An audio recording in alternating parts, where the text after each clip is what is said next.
চুলটা ঢুকে গেছে এখন চান করাবো তো তোমাকে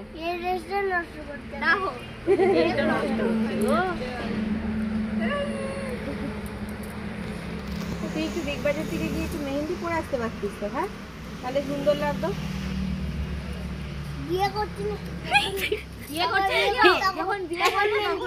আমরা তো জানি বিয়েই হচ্ছে রে।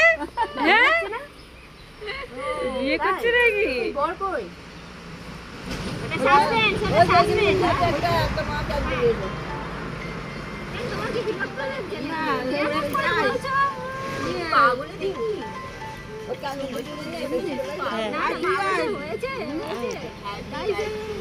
চান করবো, চান ফটোগুলো কালো। Hi friends, good morning, welcome back to my channel বুলচি ডেলি লাইফস্টাইল।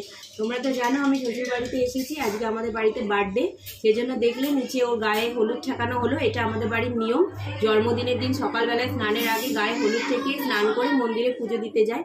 সেরকম ওরাও এখন যাচ্ছে মন্দিরে পুজো দিতে। তো সবার যাওয়ারই কথা ছিল, কিন্তু আমরা যাচ্ছি না, একটু মানে অনেক শরীরটা ভালো নেই বলে আমিও যাচ্ছি না, অনিও যাচ্ছে না, ওই জন্য। তো এখন ওরা যাবে পুজো দিতে, আমি সিঁড়িতে বসে তোমাদের সাথে কথা বলছি।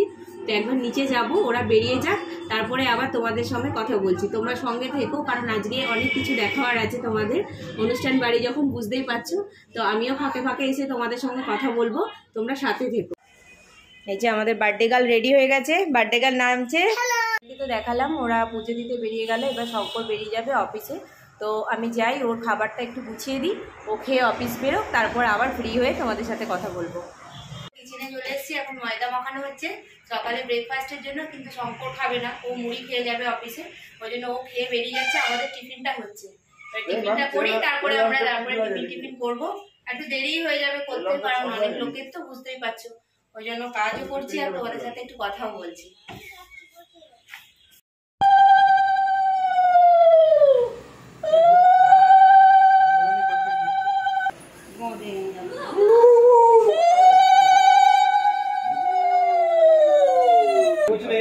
বাদের সময় আমাকে দেখতে পাচ্ছ না, কারণ এই সময় আমি নিচে রান্না বান্নার কাজে ব্যস্ত ছিলাম, সেই জন্য আমি এখানে আসতে পারিনি। কিন্তু ওর জন্য আশীর্বাদ আমার সব সময় রয়েছে, তাই ধান দুব্য দিয়ে সেই সময় ওই মুহূর্তে আমার আশীর্বাদ করা পসিবল হয়নি।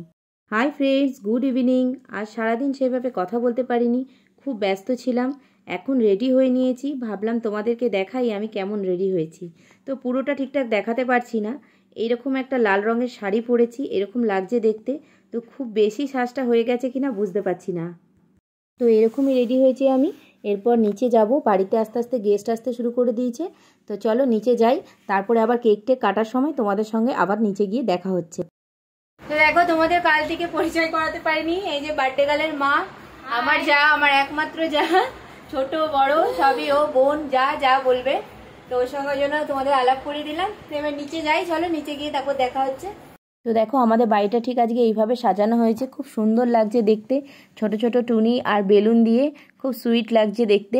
তো ভেতরে চলো, ভেতরে তোমাদের দেখাচ্ছি পুরোটা কীরকম সাজানো হয়েছে, বেশ ভালো লাগছে। বাচ্চাগুলো খেলছে, আদি ওখানে একটা সুন্দর এক ধরনের গ্রাউন্ড পড়েছে, পড়ে ওরা খেলা করছে। দেখো আমার দেওর, লাইটটা ভালো আসছে না, তো ওর সঙ্গে কাল থেকে খুব বিজি ছিল ও কাজেরগুলোর জন্য, ওই জন্য পরিচয় করাতে পারছিলাম না। তো সাথে থাকো, আরও দেখি কার কার সাথে পরিচয় করে দিতে পারি। আর একে তো চেনই, সবসময় দেখছি।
খাওয়া দাওয়া কমপ্লিট করে বসলাম, এবার বাড়ি বেরিয়ে যাব বললাম, থাকতে পারতাম কিন্তু অনির স্কুলে কালকে আমাকে 8টার মধ্যে যেতে হবে, তো সেটা এখান থেকে অত সকালে যাওয়া সম্ভব হবে না।